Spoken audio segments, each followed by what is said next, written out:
Okay sir, okay, சரிங்க sir.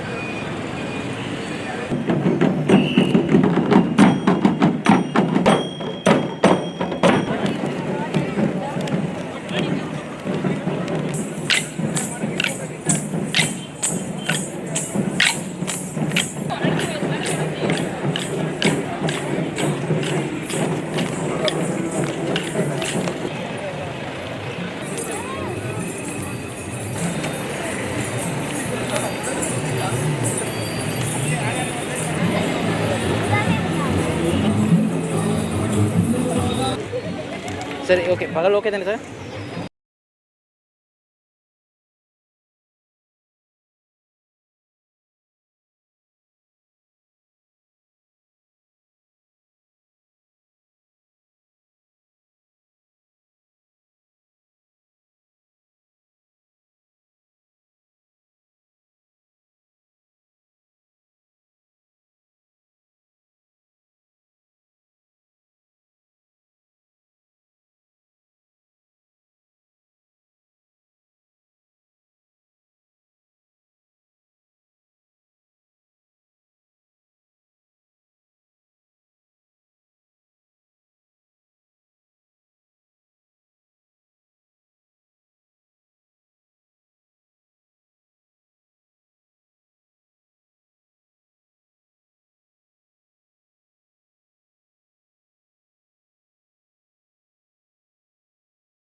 திணைக்களம், கிழக்கு மாகாண பண்பாட்டு அலுவல் திணைக்களம் நாயக் ஐயா அவர்களை அன்போடு அழைக்கின்றோம். சுடர்மை ஏற்றி வைப்பதற்கு ஆசிரியர்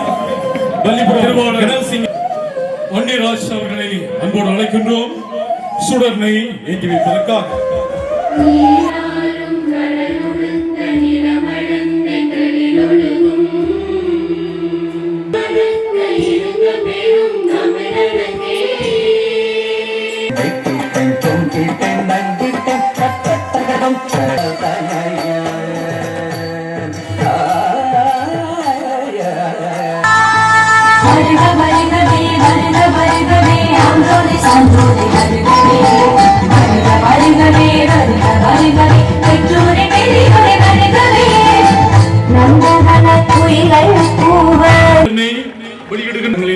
எங்களுடைய கிழக்கு மாகாண இரண்டாம் தேதி வெளியிடப்படுகின்ற தபால்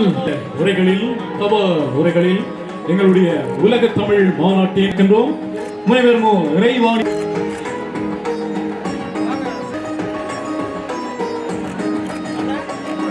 ஆகஸ்ட் மாதம் 2ஆம் தேதி பட்ட அஞ்சல் முத்திரை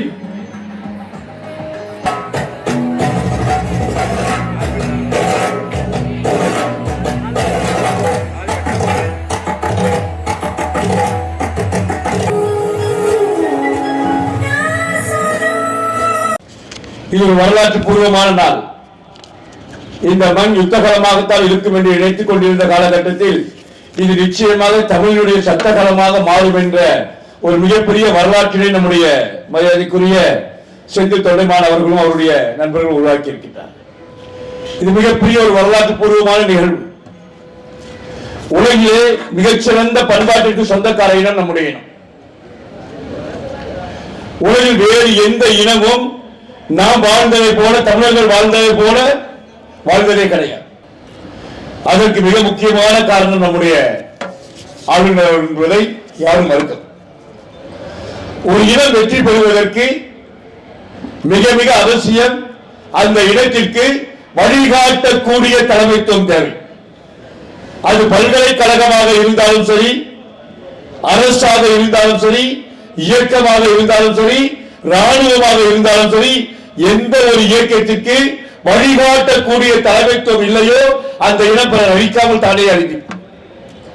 அந்த வகையில் இன்றைக்கு இந்த மண் எப்படி நாம் பெருமையோடு சொல்லிக்கின்றோமோ, உலகம் முழுவதும் தமிழினம் செழித்து வளர்கின்ற மண்களில் தமிழ்நாடு, யாழ் மற்றும் மட்டக்களப்பு போன்ற மாவட்டங்கள் தமிழர்கள் செழித்து வளர்கின்ற இடமாக இருக்கின்றது என்று சொல்லிக் கொண்டாலும் அதற்கு வழிகாட்டக்கூடிய தலைமைத்துவம் மிக மிக அவசியம். தமிழ் உணர்வும் தமிழ் பற்றும் உள்ளவர்கள் பதவியில் இருந்தால்தான் நம்முடைய மொழியும் பண்பாட்டும் வளரும். அதற்கு மிகப்பெரிய எடுத்துக்காட்டு நம்முடைய மரியாதைக்குரிய ஆளுநர் அவர். ஏறக்குறை இந்த ஓராண்டுகளில் தமிழ் மண் என்று சொல்லும் பொழுது அதற்கான அடையாளங்கள் அங்கே மீற வேண்டும். வெறும் வாய் மணக்க தமிழ் மண் என்று சொல்லிக் கொண்டிருந்தால் தம்முடைய தமிழ் மீட்சி பெறாது. அது மீட்சி பெற வேண்டும் என்றால் தமிழுக்கான அடையாளங்கள் மீட்டெடுக்கப்பட வேண்டும். அந்த வகையில் இந்த ஓராண்டு காலத்தில் இந்த மண்ணில் வரலாற்று பதிவாக நம்முடைய குடவாசல் ஜல்லிக்கட்டு மிகச் சிறப்பாக உலகமே வியந்து பார்க்கும் அளவிற்கு முதல் முறையாக இந்த மண்ணில் நடைபெற்றது. அதற்கு மூல காரணம் நம்முடைய ஆளுநர் அவர்கள். அதற்கு அடுத்து மிகச்சிறந்த பொங்கல் விழா. அந்த பொங்கல் விழாவின் ஈரம் காய்வதற்கு முன்பதாகவே மீண்டும் இந்த மண்ணில் உலக தமிழ் கலை இலக்கிய மாநாடு முத்திரை பதித்திருக்கிறது. இது போன்ற வழிகாட்டக்கூடிய தலைவர்கள் இருந்தால்தான் நம்முடைய இனம் வெற்றி. ஒரு நல்ல தலைவனுக்குள்ள அடையாளம் 3. எந்த ஒரு தலைவனில் அந்த 3 அடையாளங்கள் இருக்கின்றதோ அந்த சமுதாயம் வெற்றி. அதில் முதலாவது, அந்த தலைவன் தன்னுடைய சமுதாயத்திற்கு வழிகாட்டக்கூடிய தலைமைத்துவத்தை வழங்க வேண்டும். இரண்டாவது, அந்த தலைவனால் இந்த சமுதாயம் புதிய பொருளாதார பண்பாட்டு சிகரங்களை நோக்கி ஓர் அங்குலமாவது உயர வேண்டும். மூன்றாவது, தான் வாழ்கின்ற தலைமுறை அல்ல, இருக்கின்ற தலைமுறை அல்ல, இனி பிறக்கின்ற தலைமுறைக்கும் தன்னுடைய பெயர் ஒரு ஊட்டச்சத்தாக இருக்க வேண்டும்.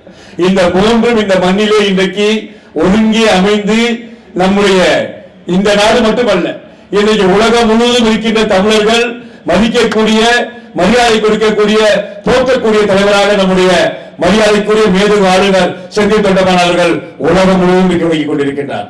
அவர்களுக்கு மலேசிய மண்ணின் சார்பில் மனமார்ந்த வாழ்த்துக்களை தெரிவித்துக் கொண்டு, அனைவருக்கும் வணக்கம்.